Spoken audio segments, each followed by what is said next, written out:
If you want to be a great big wave surfer, then you're going to quickly find out what works and what doesn't work, and you're going to have to ask questions, and you're going to have to look.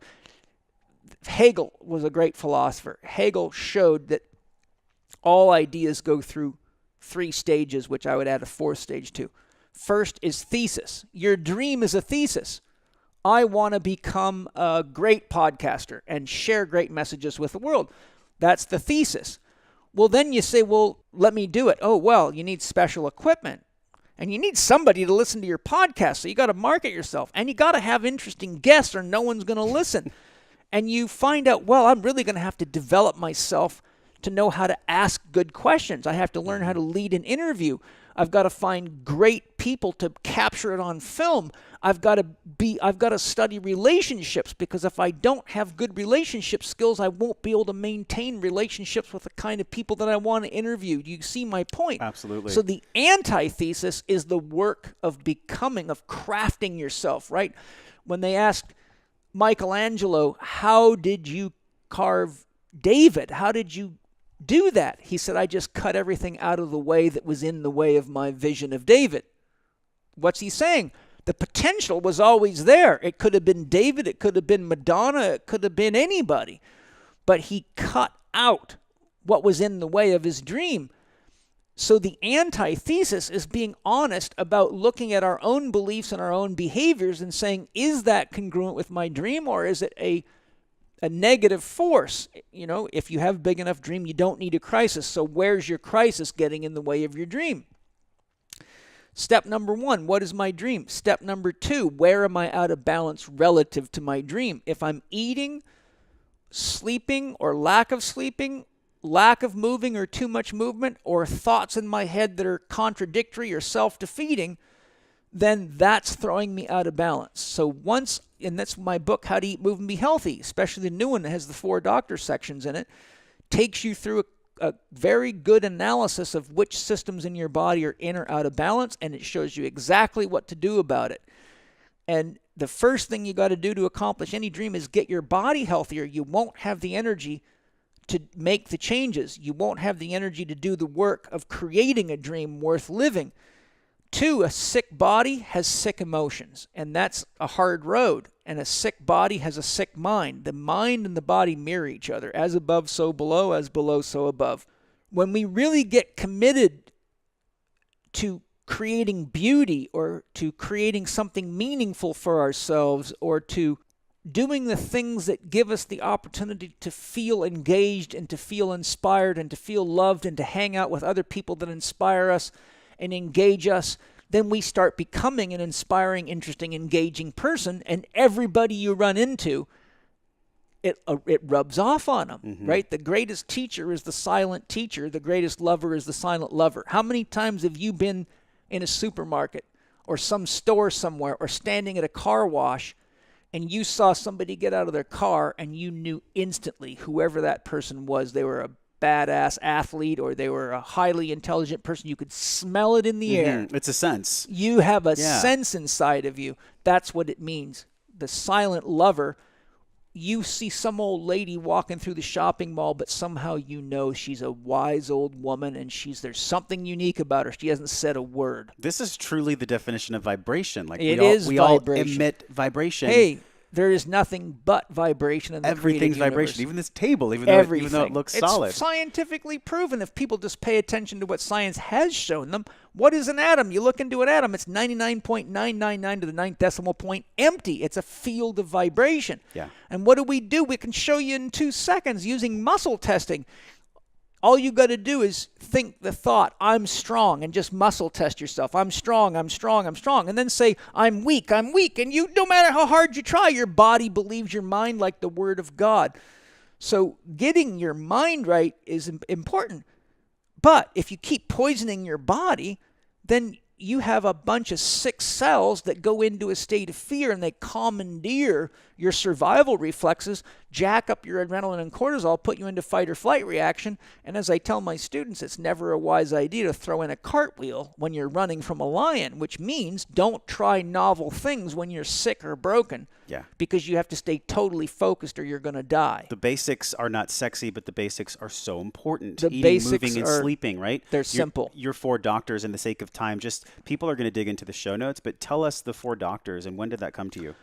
Even my most advanced students started coming to me about 2004, 2005, and people that were really intelligent going, Paul, I love everything you're teaching us, but now that I'm like a check level 3 or level 4, I have so much information that I sometimes am not sure where to start because I have so many tools.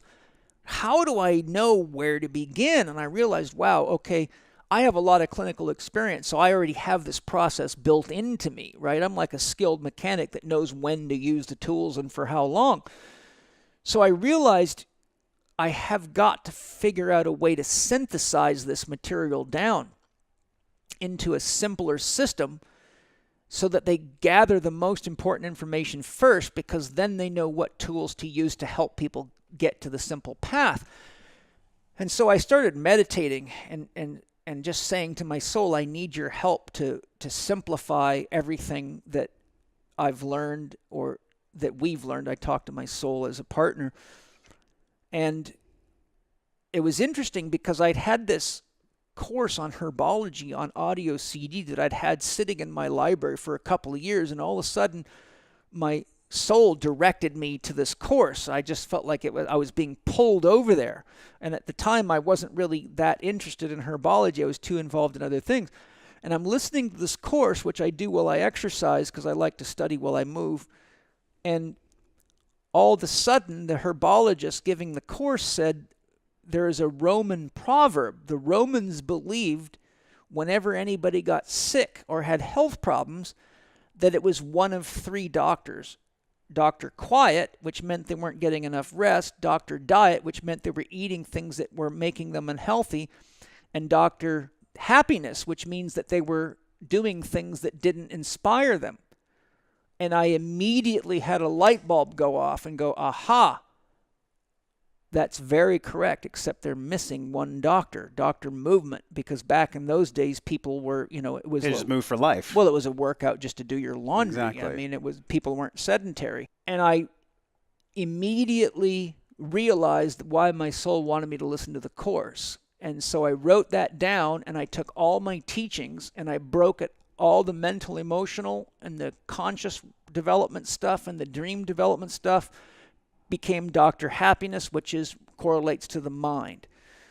Then I said, okay, I'm going to take all my movement information, my working out. I developed a concept of working in. I took a Chinese concept and converted it into a Western ideology and called it working in, because working Tai Chi, breathing movements, Qigong, anything where you produce more energy per unit of time than it costs you is working in. Working out is meaning you're spending more energy and resources per unit of time than your, in other words, it costs you more to do it than your body can generate. Like, for example, moving generates energy, but moving at a high enough intensity or volume depletes you of energy. That's why you have to rest, or if you keep training too hard, you'll break down. You'll burn your adrenals out. So I said, okay, I'm going to categorize movement into these 2 polarities, yin and yang. Yang is working out, yin is working in, and if you do this much of that one, you have to have that one or you'll burn yourself out. And then I'm going to take all my diet information, because that was well developed, and there you're going to have the Dr. Diet section, and I'm going to show you how to use muscle testing, and I'm going to show you how to use logging, and I'll show you how to use soul connection so eating becomes a spiritual practice. Then I'll take the science of rest, so I broke rest down into active, passive, and total. Total is sleep. Active rest is using your chosen sport or exercise activity as significantly reduced intensity so that it's restorative, not destructive. Passive is using another form of exercise that uses different movement patterns and muscle groups so you can stay active. Like, for example, I used to have boxers do shadow boxing in neck-deep water on passive rest days because They got hydrotherapy out of it. It was exhausting, but it was nourishing to the body. It aided circulation. It decompressed joints. We had a lot of problems with too much impact, wrist injuries, shoulder injuries from hitting heavy bags and hitting bodies all the time. Mm-hmm.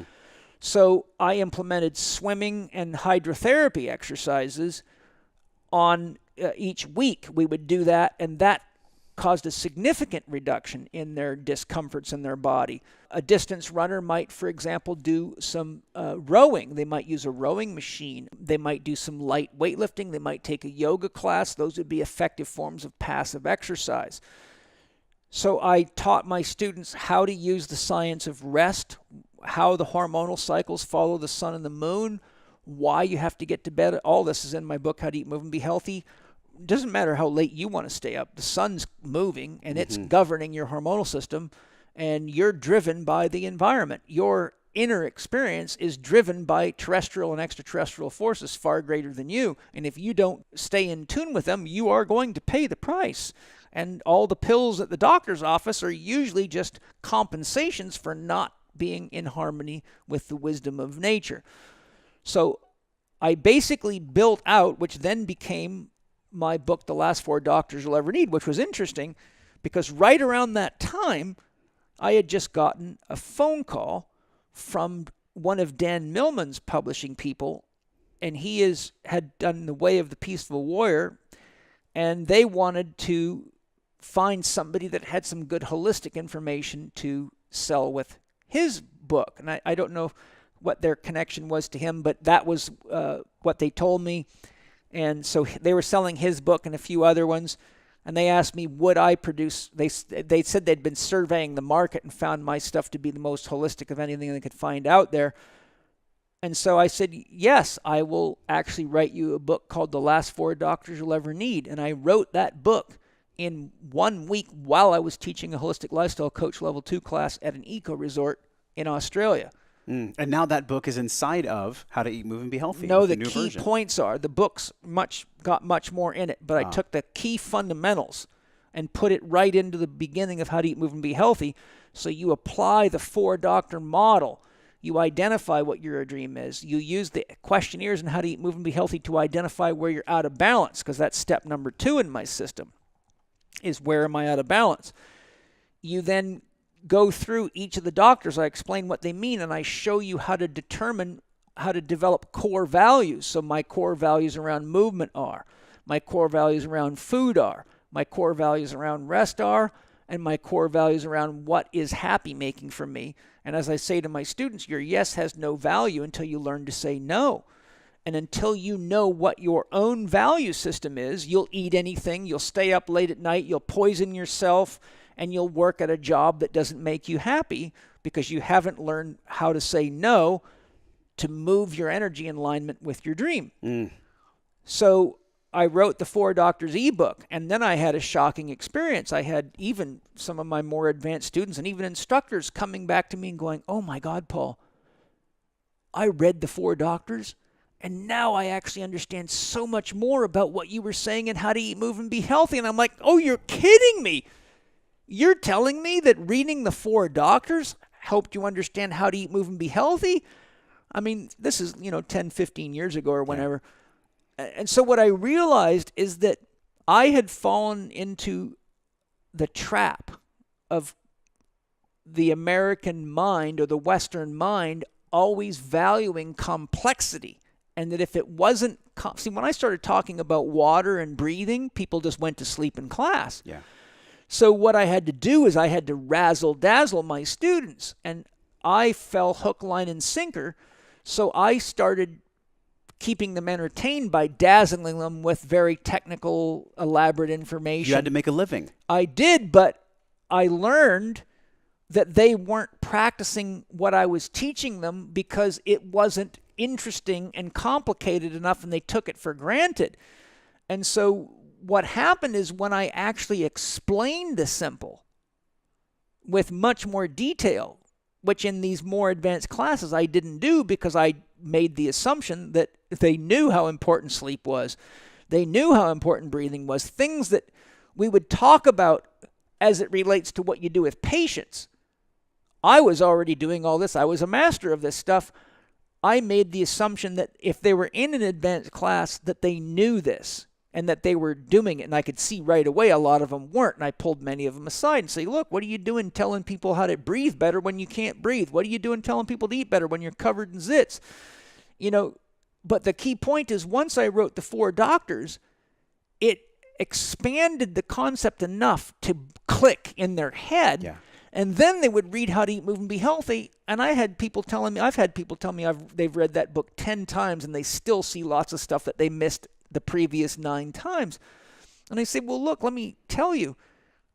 I wrote How to Eat, Move, and Be Healthy because it dawned on me after about the 13,000th patient in a row having to say, look, this is what your poop should look like. This is how much water you should drink. This is some of the symptoms of food reaction. This is the symptoms of parasite infection. In other words, I was a broken record. And I thought, damn it, everybody's got these problems. If I have to tell everybody this shit, why do I want to wait till they're broken? So I took all the patient handouts I'd been developing for years and hiring a professional artist to take my sketches and make them pretty. And that's why there's so many pictures in How Do You Move and Be Healthy. Which is the coolest part. That's why the book has been so successful. And we're going to link this book in the show notes too. And I want to give time to the people that really wanted these questions from you too, Paul. Okay, so I'll just finish so we finish the system. So you got 1, what is my dream? 2, where am I out of balance? 3, there's only 3 choices you can make in relationship to any person, place, or thing. The optimal is the one that's best for you and everybody supporting you in that dream, right? If your dream is to be a better triathlete and you're a 35-year-old guy with a wife and 2 kids, when you come home at night and your dinner's on the table, she's on your dream team. When your kids are watching you and you're inspiring them to take care of their bodies and they love their daddy and he is the silent teacher and the silent lover, then they're on your dream team. So if after you get done working out, you say, screw it, I'm going to go hang out at the bar and drink some beers with my buddies or whatever and skip dinner, and your wife's all pissed off and your kids are in bed and didn't get to see daddy, you're making suboptimal choice. That's optimal option 2. So there's 3 options. Option 1, what's best for everybody on my dream team? How do I make my life supportive of theirs and vice versa? Option 2 is suboptimal, means make a choice that usually gives instant gratification but causes problems on your dream team. Option 3 is to do nothing. Do nothing has positive and negative applications. The positive application of doing nothing is don't make a choice when you need more information to make an intelligent choice. Call a timeout.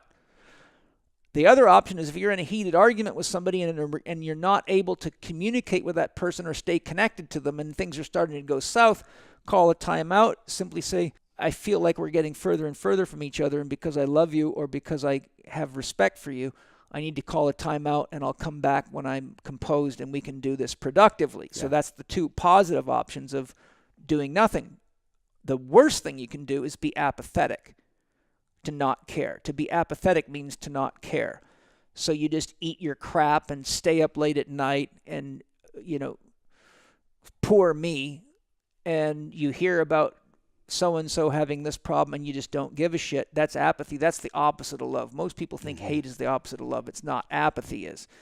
If you hate someone, it's actually a form of love, because if you say, I hate you, Paul, then I know you keep me very close to you. Mm-hmm. There's energy there. There's energy there, and you're holding me very close. Hating someone is essentially like drinking poison and expecting someone else to die.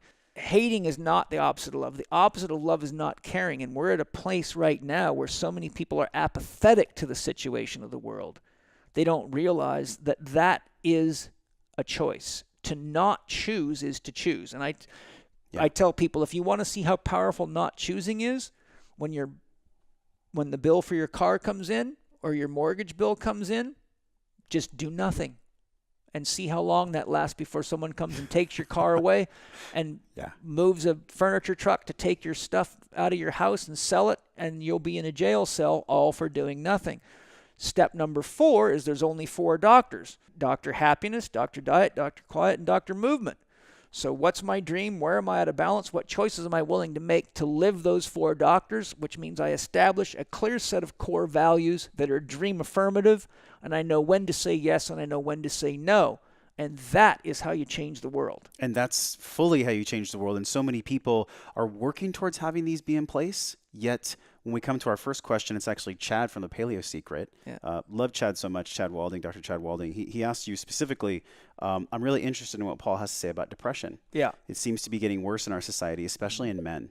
We're seeing a higher rate of suicide every year. What are the true root issues of depression, and how can we help each other become more connected, whole, and happy human beings? Depression's a very complex issue because, like anything in a human being, there is rarely ever one input.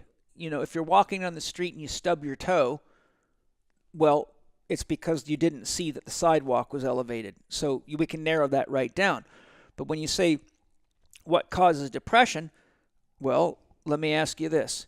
If you overexercise and you burn your adrenal glands out and your body's aching and full of inflammation and you keep doing that to yourself, what's happening to your anabolic-catabolic balance?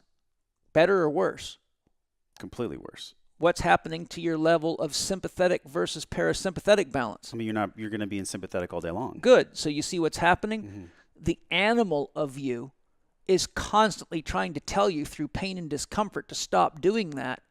And when the body gets depressed because the mind's not listening, the only thing you can do is start listening to your body, or you will stay in a state of depression. Just go through each of the doctors. If you eat a bunch of poisonous, toxic food and you eat animals that are depressed because they're caged and being tortured their whole life, well, look, you don't have to be a genius to think, well, and I'll give you an example of this. If you look at the book Blueprint for Immortality by Harold Saxon Burr, who is a very, very amazing university professor at Yale University, and all the way back in the 1940s, Harold Saxon Burr did groundbreaking research, and I'm telling you about this for a very reason, and it correlates to depression. Harold Saxon Burr identified what was then called the L field, the life field. He realized that there's electrical current running through cells and there's electrical current all around the body.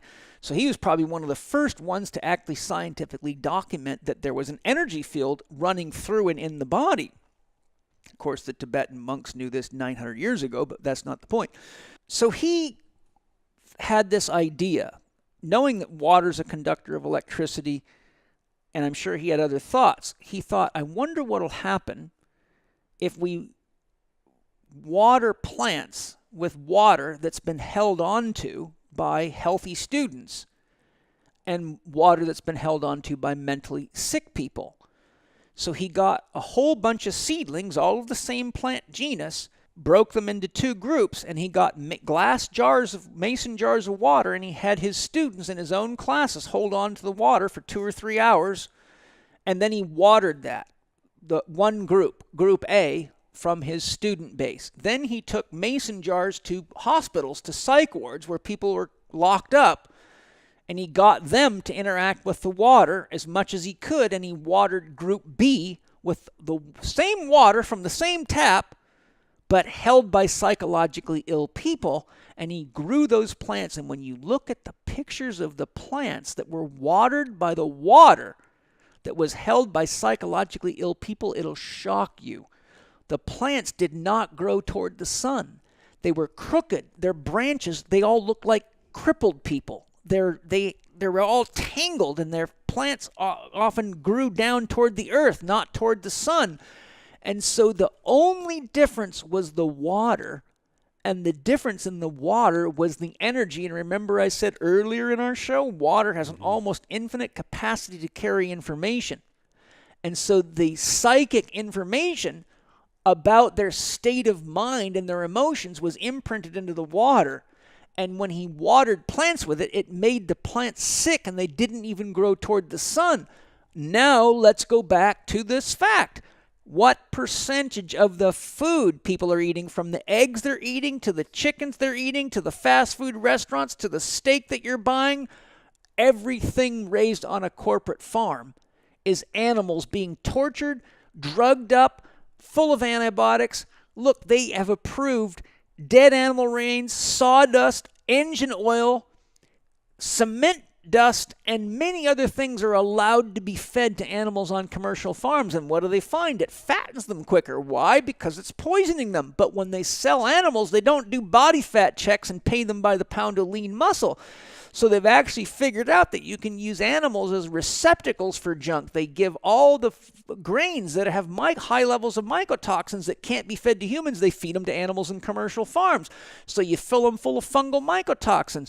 So imagine being an animal that's used to ranging on the range, living a normal life, chickens eating insects, flying in the air, and now all of a sudden you're held captive and poisoned and tortured for your whole life. And remember, those bodies are 70% water. So when you eat the body of a sick animal, you're drinking the water. And now go back to Harold Saxon Burr's research, and you ask me, what is depression? Depression is what we're doing to nature. And if you create depression in the creatures that you eat, then they give it back to you. Now, psychologically speaking, depression can be said to be a fear that yesterday will be tomorrow. Depression is the fear that yesterday will be tomorrow. You understand that? Mm-hmm. In other words, the same husband that drives me nuts, the same bills, the same problems. It's like a terrible Groundhog Day all over again. Yeah. And so anxiety is fear of tomorrow. So what's going to happen to me tomorrow is anxiety, and depression is, now I've been anxious long enough, I know it is going to happen tomorrow, and I believe it. And once you believe it, you're done.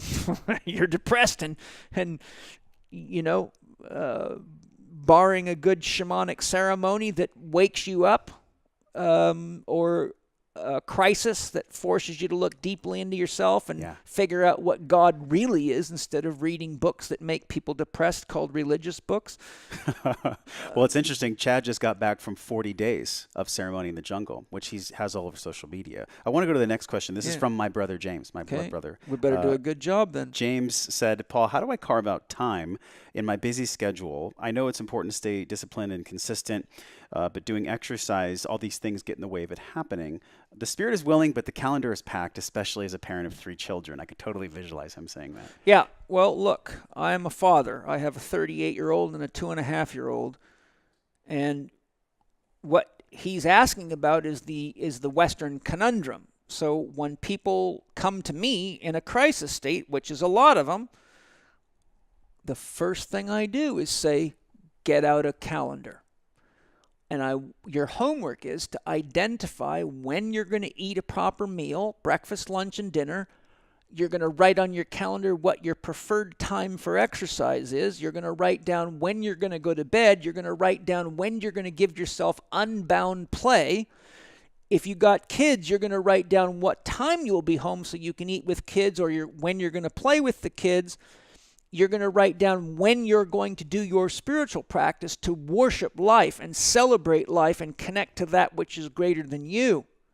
And when you bring that back to me, and they do, and I say, okay, now you build your schedule around that. Because if those things aren't happening, all you're doing is working to pay doctors and buy pills and medicate your anxiety and your depression, because something deep inside of you says you can't keep playing that game. You're going to die doing that. And depression is, why do you keep doing something you know didn't work over and over again anyhow? Osho says there's no such thing as a sin except doing something twice when you didn't know it didn't work the first time.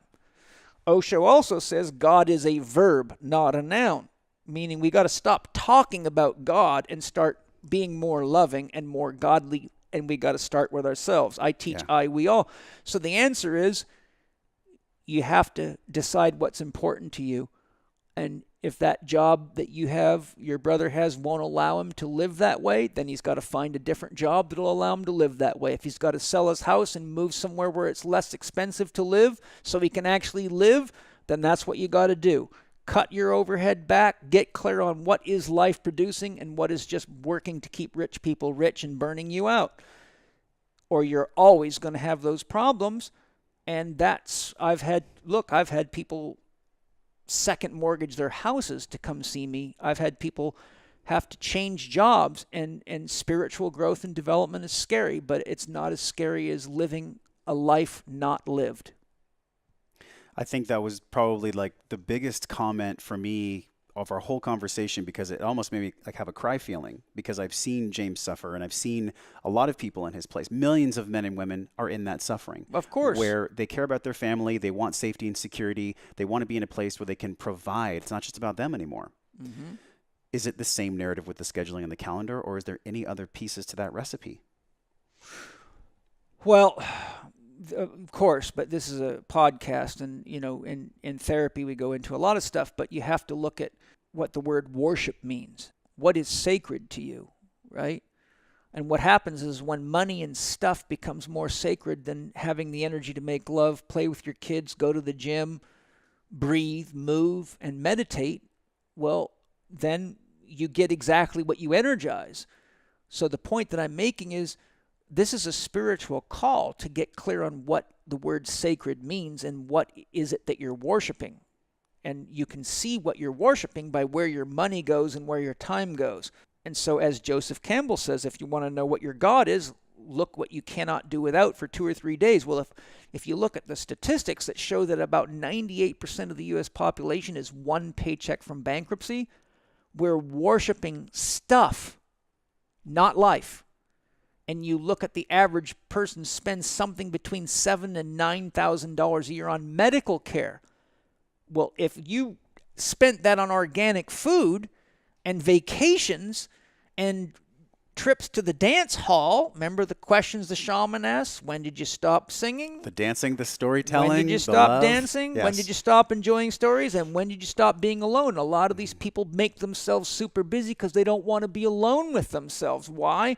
Because they're so full of religious garbage and so full of judgment from parents and teachers about what they should do and have to do and don't look or do look, that they're afraid to be with themselves because they've actually now become a mere image of their parents and their educators. This leads us to the next question, because there's a gentleman who's actually done some of your trainings.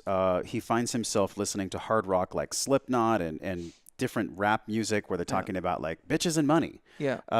What are your views, Paul, on these music styles? Do you feel they're spreading negativity, or is this an area of embracing the darkness to complement the light? Well, look, there's lots of research showing what happens to plants when you play different kinds of music. And if you play that kind of music around plants, they'll all get sick and die. And it might be worth considering that your glands and organs are all operating on the principle of vegetation. That's why doctors used to call people that had brain injuries vegetables.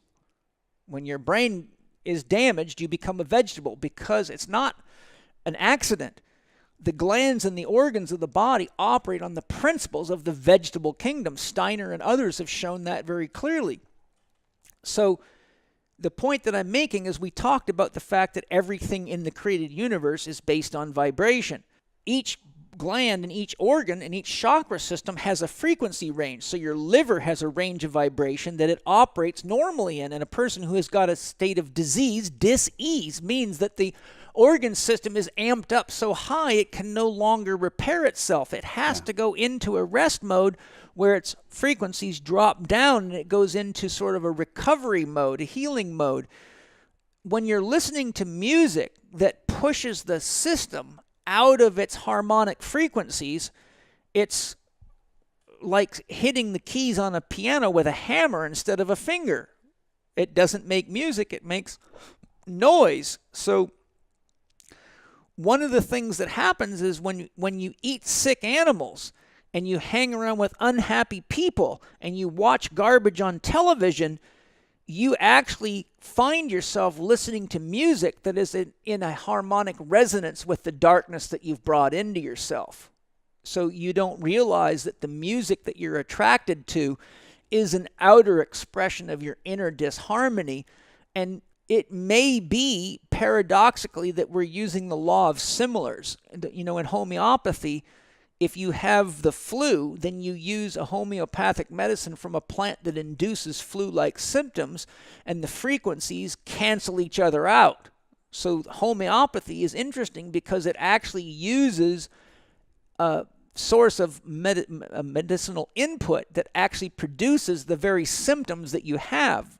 So if you look at basic physics, if you have a frequency, we'll call it 60 hertz, and you run another frequency added at 60 hertz, when they hit, it turns into zero, and that knocks out the illness. So people may actually be listening to music in an unconscious attempt to use the law of similars to neutralize the forces in themselves. The problem is if they keep going back and using the same diet and lifestyle practices, then they need the same homeopathic forever, and now it's not a medicine, it's an addiction. It's a catharsis as well, because sometimes when we're sad, we listen to sad music. It gives us almost a reprieve.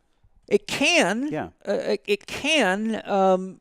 But like anything, if you're listening to sad music when you're sad, but you're not doing things to create happiness, then you're actually just medicating yourself with the illness. Yeah. Catherine asks, I started to work on bringing forth my shadows. Rather than seeking guidance from within, though, I see a lot of people in the spiritual communities preaching to search outward for answers and doing the next workshop in the personal development world. I feel like this is leading to a level of detachment. What are your thoughts on actually the practice of happiness, and is that even a thing? It is, but it's a misconstrued thing. Happiness isn't having everything the way you want it. That's called being childish. True happiness is the willingness to engage the highs and lows of life, because what you're aiming for is something that is worth living for, right? My dream is to share as much of my knowledge and wisdom and life experience as I can with the world, and therefore each day I live my life, I choose to live a life that, if it was emulated by others, would be medicine for the world, and I am the only one that can determine honestly whether I'm living that. So when I have challenges in relationship or financial challenges, I see those as the natural part. Remember, consciousness is a psychic substance produced not blindly but in living awareness of opposites. Lots of money, no money. Overeating, starving. Lots of work, no time to rest. Vacation.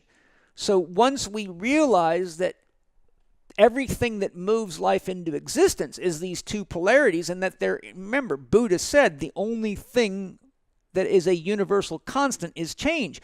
So what happens is our culture has become afraid of change, and they've become medicated and they become pacified.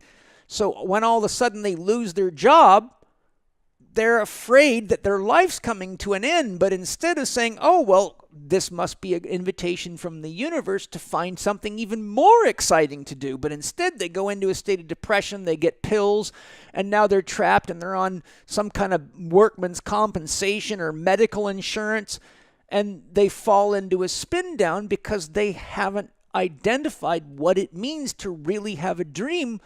And remember, a labor of love is sustainable, because it makes love. If you're working for money, you've only got money. But if you're working for love, you're making love every day. And as long as you know how to make love, you can get through periods when there's no money. If you know how to make love, even if you get divorced, you still know how to love yourself, so you're not codependent on somebody else to make you feel good or make you feel happy, which means you've turned that person into an object. You never really had a relationship with another human being. You had a relationship with some kind of a surrogate mommy or surrogate daddy, and when you find out they don't clean their room and brush their teeth like they did when you were dating them, you get all upset. But you don't realize that they're not making you happy means that you should practice making yourself happy, so you're in a real relationship, because a real relationship means you bring your happiness to the table and you bring your challenges to the table. And if you watch in relationships, when one's going through a hard time, the other one's usually stable. When that one's going through a hard time, so we see this natural oscillation of the forces of life working through partnerships. So real happiness is understanding the undulations of life are what makes life meaningful, and without them we couldn't be conscious. For example, if you numb the muscles of the eye, you can't see. You can only see when you have saccades in the eye. The eye is constantly making little movements, because if there's no motion, there's nothing to be conscious of. Day and night.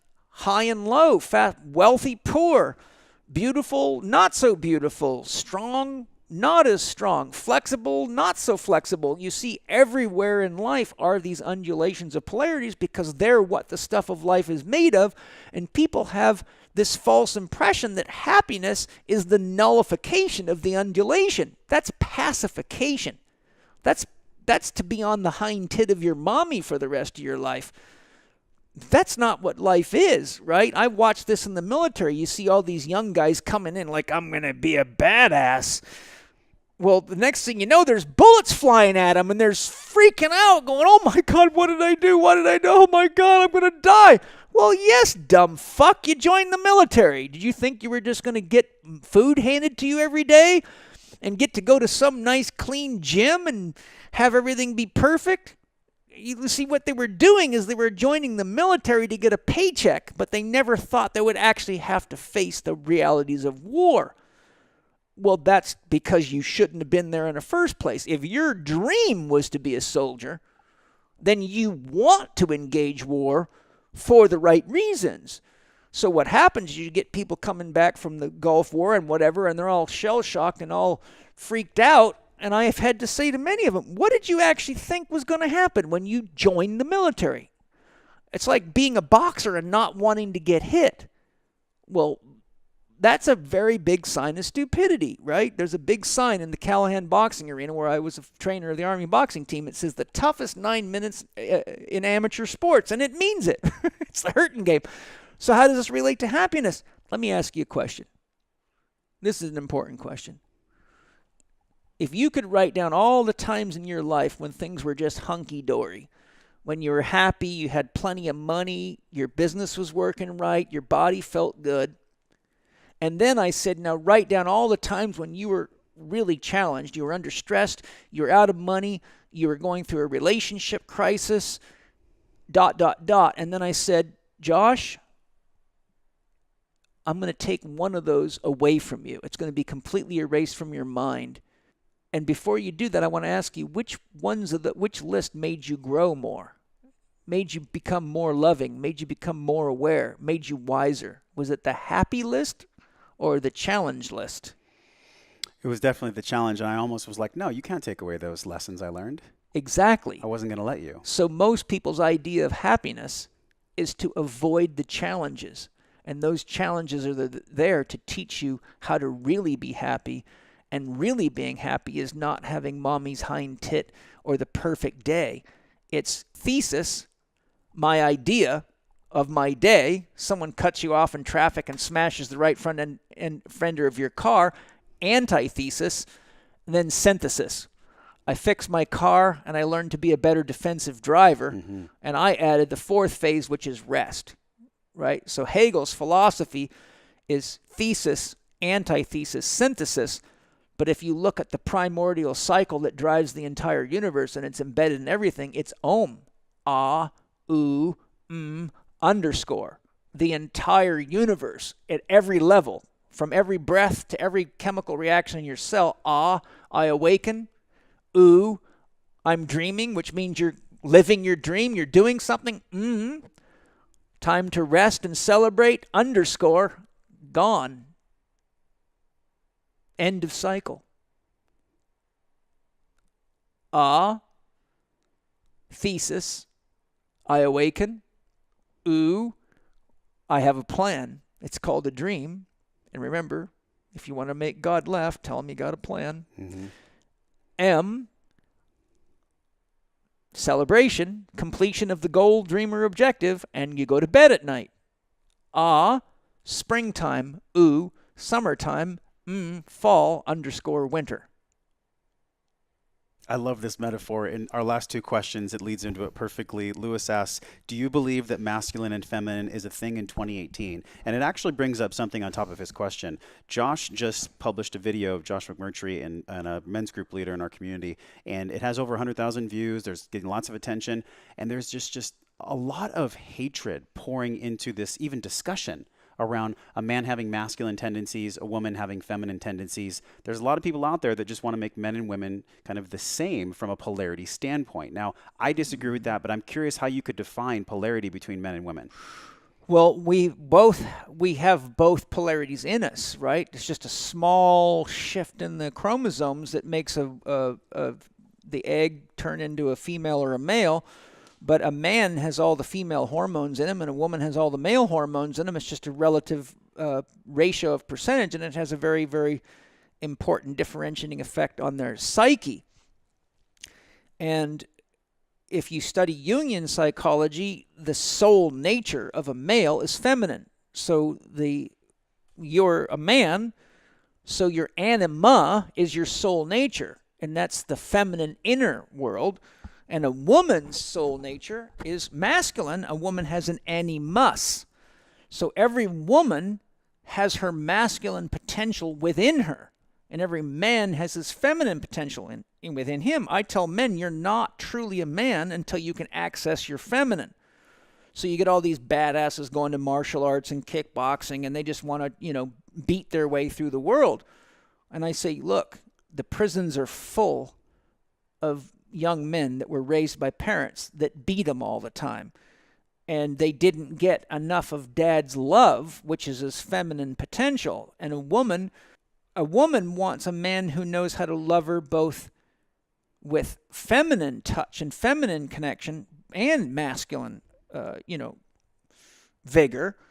But look, we have so many men that don't know how to access their feminine side with women that now we have more lesbians than we've ever had because they can get shagged or fucked, but they can't get love because too many men have lost their ability to connect to the woman as a human being and connect with their own feminine. See, their soul nature is all they got to do is become a woman inside of themselves and say, if I had a vagina, would I want it touched by a bunch of gruddy long nails with engine grease under them?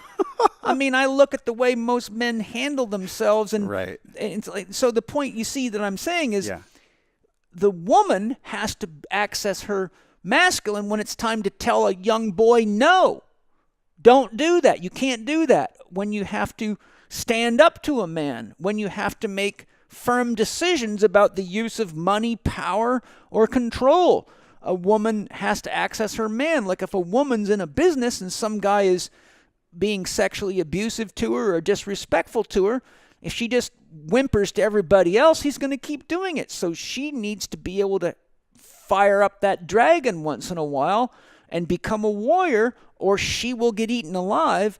And a man has to learn when to be more like a nurturing mother. Yeah. And instead of using force, treat the person in front of them the way they wish they would have been treated as a child or as a teenager. And the women are great for men because they're wearing on the outside what we need to access on the inside. So when we're in the presence of an intelligent, beautiful woman, we're in the presence of the beauty of the divine hiding right inside of ourselves. And when a man is well put together and intelligent and capable and loving and respectful, a woman's in the presence of what lives inside of her.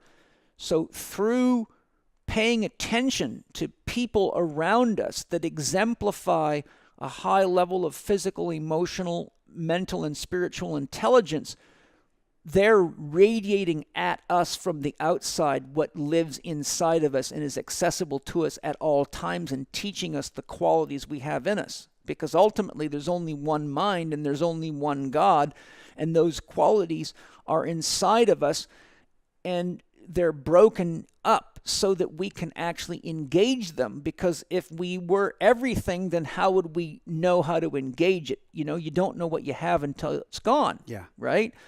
So by separating the male and female polarities to create man and woman, we became able to be conscious of what we had within us. Remember, I told you right in the beginning of the show, Rudolf Steiner says, every man will continue to invent technologies outside of himself until he realizes he's just copying everything that's inside of himself. The question is, will he destroy the world first? So what I'm saying is it's absolutely perfect. And if you think men and women need to be different than they are. You don't trust Mother Nature, and all you got to do is watch how male and female animals work together, and we're supposed to be more intelligent. You can see chimpanzees and bonobos, they fuck a lot and they fight a lot, but they don't have a lot of emotional intelligence, although you could say they have more than us because they seem to get over it, right? They don't have to go to 5 years of Jungian psychotherapy or take antidepressants. They say, okay, that was yesterday, let's have some sex and start again. I think if we just trusted the perfection of nature and celebrated the uniqueness and the beauty of women, and women celebrate the uniqueness and beauty of men, and we're just honest about what works for them and what doesn't, right? If a woman doesn't teach a man how to engage her in ways that are nourishing for her, well, then of course she's going to have a hard time with men. And if a man doesn't say to a woman, this is what it's appealing to me, then how do you ever know when you're compatible in a relationship, right? And I've had to learn this. I'll give you one example. One time, this is embarrassing, but I'll do it. Forgive me, Penny, for sharing this, if you hear this. You know, I run an institute, a health institute, and my wife works very hard, and God bless her, she's the mother of the institute. And this is when I was younger and stupider. I'm 50. I'll be 57 in August, so, you know, I was probably, I don't know, a young, dumb 40 or something. And I was in an off mood and tired and frustrated, and I came home, and my wife had put on a little bit of weight, and I walked in the house at the end of the day and said, you know, honey, it's frustrating for me because I can see that you're gaining weight and you know how to do everything I teach. You're an intelligent woman. I said something like, why aren't you doing that? And she looked at me and just burst into tears. And she said through her tears, that's not how you talk to a woman. And, you know, she was so hurt and so emotional, it just disabled the asshole in me. I said, I'm sorry, honey. I said, how should I have said that? I said, you know, I'm not trying to hurt you. I'm just sharing what's a concern to me. I don't want you to get sick. I don't want you to get a disease. And you know, we lead an institute. I said, how could I say that better? She says, you look at me and you use your observational skills and you say, you don't say, I can see that your ass is getting too big. You could say, honey, I can see that you're working really hard and you don't have enough time to love and take care of yourself. Is there anything I can do to support you? And I got it. That's what a relationship's about. That's how you dance with the polarity as well. And that's what polarity is about. Mm-hmm. And that's how a man learns how to be more woman-like and how to love a woman. And women, if you're listening, you got to be man enough to teach a man how to love and communicate to a woman. And men, if you're listening, you got to be woman enough to stop being an asshole and acting like your father long enough to listen when she's teaching you how to love her, or you will forever be going from relationship to relationship and blaming it all on somebody else until you're terribly alone and depressed.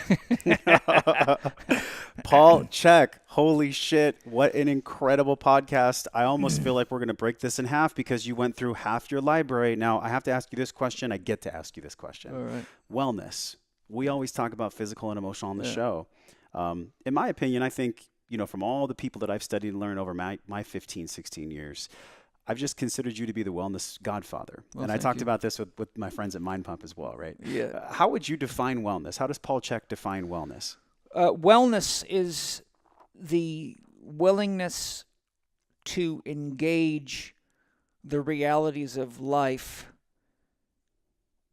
and manage yourself so that when challenges arrive, you have a level of reserve energy, reserve nutrition on board to enter the storm. Wellness is also a much deeper concept because we forget that we are spiritual beings having a human experience.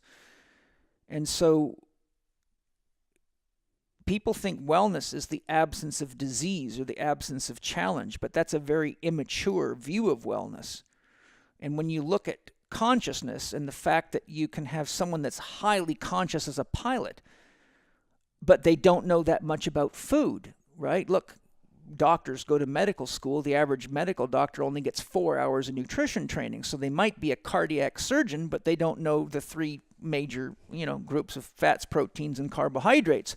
Or a doctor could be a cardiac surgeon, but he goes and buys himself a little chainsaw to start trimming some trees in the back of the yard. Next thing you know, he's in the hospital with a hand cut off because he's not very conscious about the use of power tools.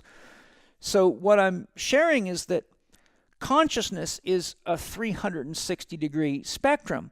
And some of us are very conscious with the management of money. Others are very conscious with exercise. Some are very conscious with technologies such as aircraft or whatever their profession is. Some are great mechanics. So to think that because somebody gets cancer that they're not well is to be unconscious of how much there is to know to navigate the world. Do you understand that? So somebody who's well is someone who takes the opportunity to meet a crisis with an open willingness to learn what it is that Spirit's delivered into their life so that they can grow. And by growing and learning and asking deeper questions and taking this opportunity as a growth opportunity to know that they're going to learn a lot that they can help others with and then emulate it to other people the same way that they wouldn't fly an aircraft without doing a pre-flight check, or they wouldn't spend money that they didn't check to see if they had first. Wellness is a word that means we're willing to engage the challenges of life and use them as opportunities to become truly whole human beings. And that often comes with disease, divorce, death in the family, loss of jobs, loss of friends, about everything that you can imagine. Wellness is not an absence of disease. Wellness is a willingness to grow and to participate in your life and to cultivate the relationships with the people that have the intelligence to help make you well in the areas where you lack intelligence, and to be willing to share the intelligence that you've gained with that same person who may know more about food or exercise than you, but can't balance a checkbook or isn't sure what the best car to buy is. Paul, thank you for sharing your intelligence with the world and just delivering on your dream. It's been absolutely incredible to have this 10-year journey of getting here after reading your book in 2008. Here we are 10 years later, man. What an absolute pleasure. Yeah, well, thank you. I mean, I'm one guy, and right now we all have to hold hands and circle the globe and get well together, right? Yep. That's one of the challenges we face, is that we've gotten too heavy into the ego and to being individuals. And wellness is not something you can do alone. And a good starting point, actually, Penny was giving us a gift. This is a beautiful gift to the Wellness Force audience. Yeah. CheckInstitute.com/Wellness Force. You can get the Check Healthy Core Cycle. Tell us about this. Why is this so valuable? The Healthy Core Cycle is basically, it goes through and shows you with each of the doctors what are the things you need to be aware of that are disruptive to your core. For example, if you've got too much fat on your belly, or you've got chronic low back pain or chronic SI joint pain, or every time you try to do a deadlift it hurts or whatever. So it's a simple questionnaire that helps you identify exactly what kinds of things disrupt core function, and then gives you a little section of key exercises you can use to activate the inner unit muscles to stabilize your spine and your pelvic girdle. So it'll tell you, it asks you key questions about diet, gives you some tests you can do and some things you can do. And there's, it's basically just leading you to some awareness. But to get much more, my book, How to Eat, Move, and Be Healthy, is loaded. For those of you that are athletes and want to really do it full on, then Scientific Core Conditioning is the most comprehensive course in the world, which, even though it's now, 15 years old, it's still rocket science compared to the silly stuff being passed around out there. This is an awesome start, though. So if this sparked, well, I already know it sparked tons of opening in your heart and mind. Go to checkinstitute.com/wellnessforce. Download this guide. Paul Chek, we are done. Thank you for opening our hearts and minds. Hey, thank you to all of you. Let's go smoke a bag of some tobacco and herbs and celebrate the challenges of life. Yeah, baby. Woo! Wow, man. This day exceeded any expectation I ever had about meeting you or interviewing with you. Right on. Like, holy shit, Paul Chek.